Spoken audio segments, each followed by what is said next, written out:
Welcome to a very special edition of Community Connection. As we kick off 2016, let's pause to take a look back at all the excitement of the past year. Join us for the Fridley Community Connection Top 10 Stories of 2015. Let's start with number 10, the debut of Community Connection and the city's new website. Welcome to our very first edition of Fridley's Community Connection. In this edition, we will look at some fun events coming up in the city. But first, May 6th marks the 50th anniversary of the 1965 tornadoes that devastated Fridley. We take a look at the community events being planned to honor our strength and history. Last April, we aired our very first episode introducing you to the community events, programs, activities around town, and also to help introduce you to some of the friendly faces around the city. Around the same time, we also launched the new city website. The new format is designed to give you a voice and help you find information quickly and easily. In addition to a new look and layout, brand new features help you stay connected. Let's start off with a quick overview on the layout. Along the side of the screen here, you will see a blue bar with popular icons, such as our social media icons for Facebook and Twitter. You can easy access to online programming, jump to calendars, news, or events, click Contact Us for phone numbers and directions, file an online police report, or explore the Springbrook Nature Center. Then below the slideshow, you will also find larger easy access buttons, which include job openings, sign-ups for recreation such as camps and classes, and utility billing where you can report your water meter reading or pay your city utility bill online. There's also two easy access buttons that you might not be familiar with. They are Stay Informed and Report a Concern. Both are designed to help you stay connected with us. Stay Informed gives you the chance to subscribe to specific areas and be notified by email when updates are posted. For example, if you want to be notified when the most recent city newsletter is posted online, or when a new job opportunity is posted, you can subscribe to those lists and get brief updates when that new information is available. We also have Report a Concern, which gives you the chance to alert us to issues in your neighborhood, such as a streetlight outage or a pothole that needs repair. Top story number 9, Fridley 49er Days.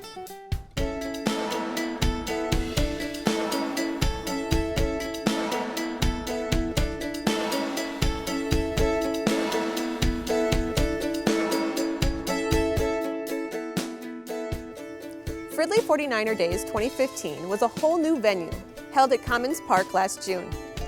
The festival kicked off with our annual parade, led this year by Captain Rewitzer of the Fridley Police. Guests enjoyed the park setting and the chance to spread out across many different areas during this 3-day event. We had football clinics, music, contests, an incredible inflatables carnival, and more. Top story number 8, recreation for all ages. My favorite part about the zone is probably the foosball tables. I've been coming to the zone for 3 years because I know I'm going to have fun every day. My favorite thing about the zone is meeting new people and getting new friends.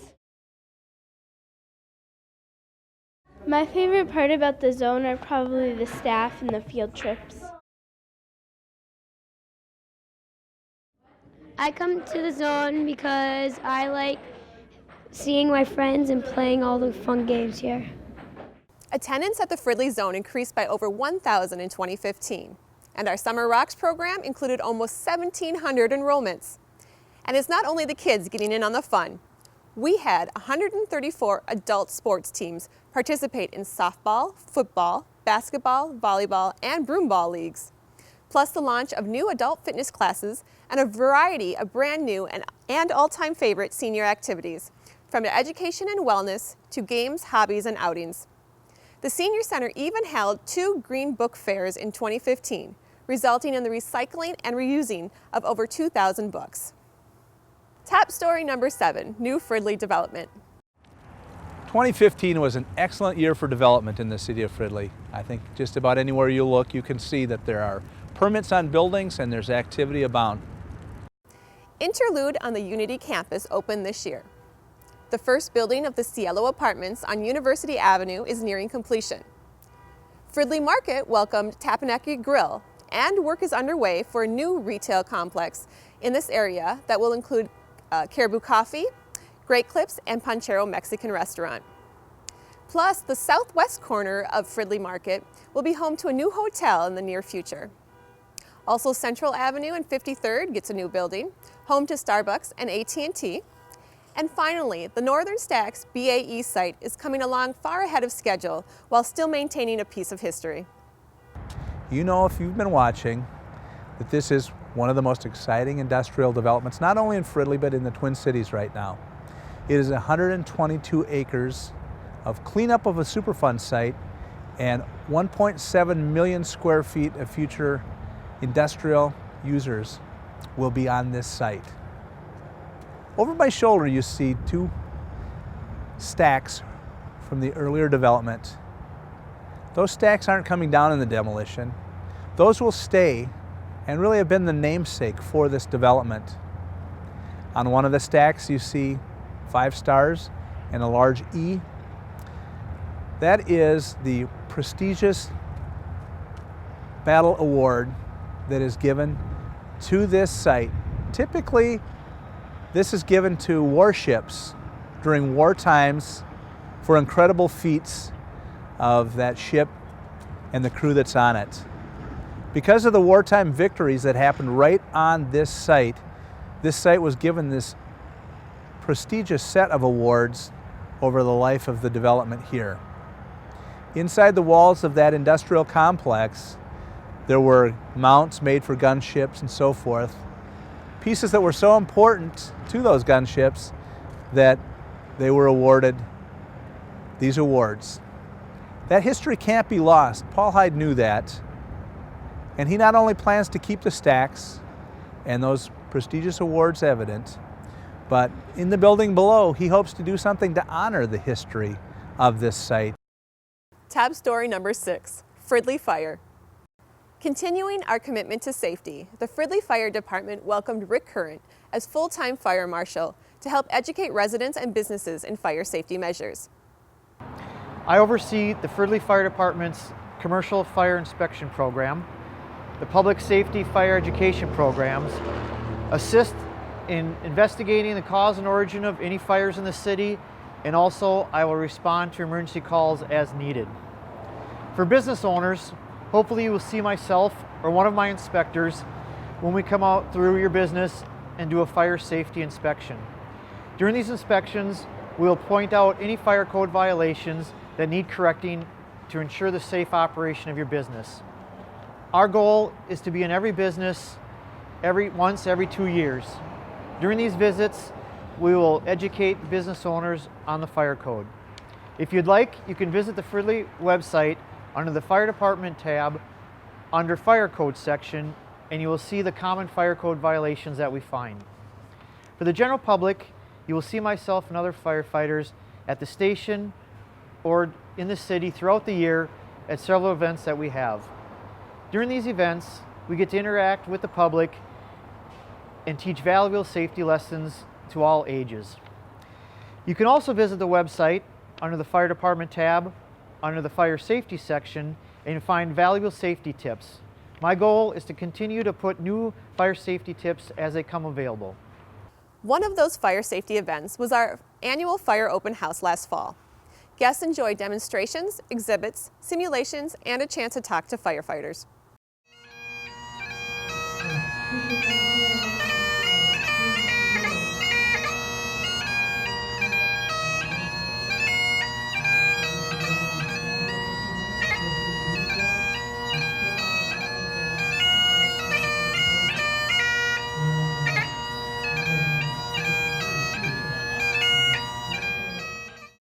Top story number 5, Fridley Police. What did you do? Police set fire. Oh my god, we just got in a really bad accident. All I see is blood everywhere and my friend's like not breathing next to me. What were you doing? Not breathing. 6965.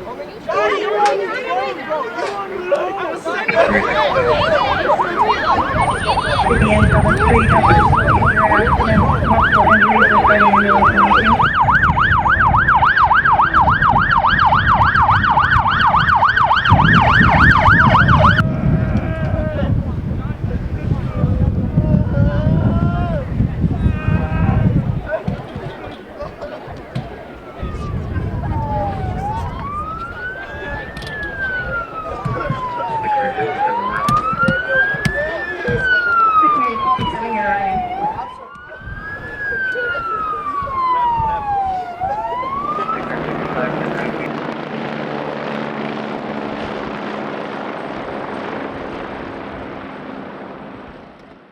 It started with a mock car crash.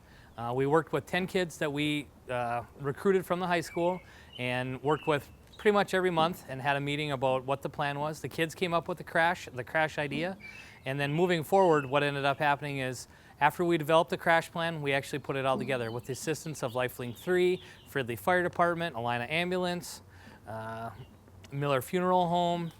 We all put together a very large program on that date.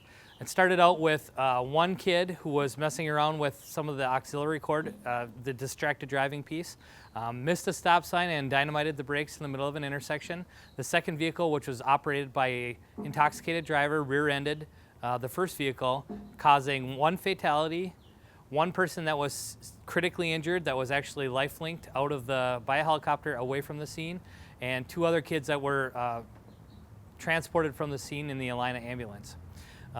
It basically outlines everything that could possibly go wrong, but it sent a very good message to all the kids about what could happen if you're drinking and driving or having a distracted driver operating your vehicle. Fridley High School students experienced a unique program in 2015, coordinated by Fridley Police, called Arrive Alive, designed to impact students on the consequences of impaired and distracted driving. In 2015, Fridley Police placed a big focus on partnerships and community involvement with large-scale activities like Arrive Alive, Safety Camp, and Night to Unite, and also through more specialized efforts such as Shop with a Cop and the return of Citizens Academy. Top story number 4, Columbia Arena.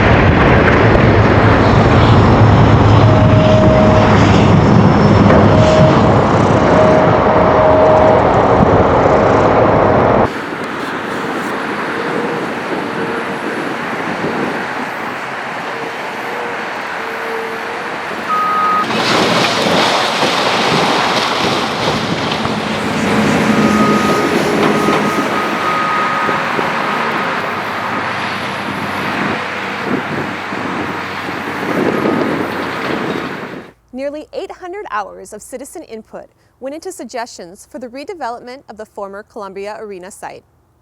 Almost 100 residents attended a series of 4 public workshops last spring, creating a 7-page recommendation that is currently being reviewed by City Council and commissions. If we're saying that commercial space can't be there, or that we're not even going to license it for that to come in, then we're limiting the making of the money, which is what a lot of people, one, said we wanted. And two, it wasn't my idea, but a lot of people said they wanted, sea salt in Minnehaha Park, like a bike stop. I heard a lot of other people say they wanted a bike stop, a place where they could stop on the trail to, in the summer, have an ice cream cone or what have you. So if you take out that bullet point, then we're also eliminating what a lot of other people said they wanted. Empty storefronts don't look too pretty. And there's a lot of retail that's empty all the time. One of the developers mentioned that. As far as bike trails are concerned and a stop for an ice cream cone, that's 4 months out of the year. The business has to be active 12 months. Can I go back to the two, I'm going to remember it, but can I go back to the 2 bullets? The first one says residential development with the option of small-scale commercial and or mixed use. So if we look at the second to the bottom bullet, it says commercial spaces that bring restaurants. So it gets more detail, but it's still talking about a mixed use and small commercial. Okay. So now can we take out second to the bottom bullet, knowing that in the first bullet we left in the idea of this creative use and this mixed use and small commercial?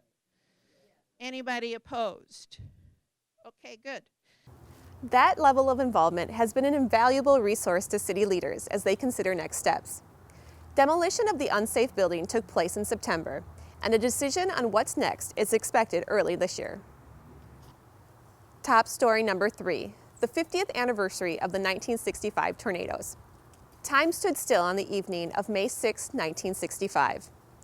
The Fridley History Center brought the community together to honor the strength of those who survived the tornadoes and rebuilt our incredible city. Those tornadoes resulted in $14.5 million worth of loss to the city. That's 1965 dollars, including $5 million to the Fridley school system. In total, 1,100 Fridley homes were damaged by the tornadoes, and 425 homes were completely destroyed. Fridley Junior High was holding an art and science fair that Thursday night, and thankfully a lot of the people who would normally have attended were smart and stayed home, because the storm did a lot of damage on the west and south side of that building. The impact on the students, I think everyone was surprised that school was going to start Monday. I know the teachers and the principals sure were. But incredibly, the schools got cleaned up between the workers, the teachers, and volunteers. Dick Stanton, in talking to him, the principal, he said, "You can't believe how many people showed up with their wheelbarrows and a rake and a shovel." He said, "We had them all over the building, just volunteers who just showed up." Over 800 people filled the Fridley High School auditorium on May 6, 2015. Together, we shared stories of fear, strength, love, and hope from those who experienced those tornadoes firsthand. Top story number 2, Fridley Police Leadership. We returned to the Fridley Police Department for the number 2 top story from 2015. This year, we are honored to be led by Brian Weirkey, who was sworn in as Director of Public Safety on October 1st, following the retirement of Don Abbott, who served the community for 31 years. We are also led by Captain Mike Monsrud, who was promoted following the retirement of Bob Rewitzer, who served 26 years. We also said goodbye to K-9 Kona and welcomed new K-9 Jax. In addition, 7 new patrol officers joined our team, and 2016 kicks off with a series of promotions. These include 2 new lieutenants, Ryan George and Steve Monsrud, 2 new sergeants, Nick Knabley and Zach Klebeck, and new school resource officers who will be announced soon. Fridley is very fortunate to have dedicated, hardworking police officers, leadership, and support staff, all who have helped me make my transition to Director of Public Safety seamless. We have a great community. One of our department's biggest strengths is the partnership we have with our residents and businesses, especially with our neighborhood block captains, our neighborhood resource officer program, and our partnership with the schools. The climate of policing is very difficult and dangerous right now. Attitude towards police are changing, and our top priority is the relationship we have with all of you. And our top story from 2015 is the groundbreaking at Springbrook Nature Center. Make sure you throw it out that way. 2, 3.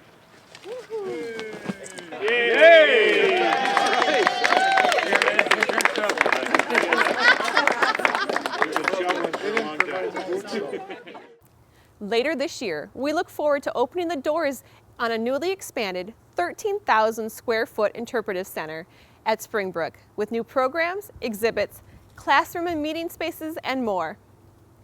Thank you to all the community leaders, staff, and volunteers who worked so hard to make this vision a reality, and to everyone who has participated in the community fundraising campaign. Visit Springbrook Nature Center in Fridley, a place of beauty, inspiration, awareness, and fun. Be one with nature in over 100 acres of forest, prairies, and wetlands. Get up close with wildlife indoors and out. Broaden your horizons with programs for all ages. Join in Springbrook's magic by helping preserve and improve this hidden gem for generations to come. Share your love of nature with a recognition paver or honor someone special with a tree or bench memorial. Learn more about the Spring Project at springbrooknaturecenter.org. Before we go, let's check in with City Manager Wally Weisapel for the December Council update. Hi, I'm City Manager Wally Weisapel, and I'm happy to provide you with a City Council update for December. In December, our City Council met on the 14th and the 28th of the month. And prior to every council meeting, we have a workshop, and that's the opportunity for the City Council to get an update on items that are considered later on at a City Council meeting, either that same day or maybe the month later. And we heard from a presentation from CenturyLink because they're interested in providing cable television service under a franchise agreement here in the city of Fridley. You might have heard in other cities, CenturyLink has asked to do the same thing, and now they're asking you to do it here in Fridley. So at that workshop, the City Council got updated on the process in order to go forward on a franchise for CenturyLink. I'll talk more about that in just a moment. We also heard a presentation from our city engineer, Jim Kozlucher, on the Main Street pedestrian bridge. This bridge will cross 694 and link the southern neighborhoods of Fridley to the northern neighborhoods, and particularly the Cub Foods market area. This is an important bridge for pedestrian traffic because the current bridge isn't wide enough to accommodate pedestrians. The funding for this bridge is predominantly coming from a Safe Routes to School grant that the city was able to get several years ago. So considerable funding is coming from the federal government and the state government. That was just an update on what the bridge design might look like. Construction won't begin until later next spring. There was a water connection update for the city of New Brighton. As many of you might know, the city of Fridley has been a recipient of water from the city of New Brighton.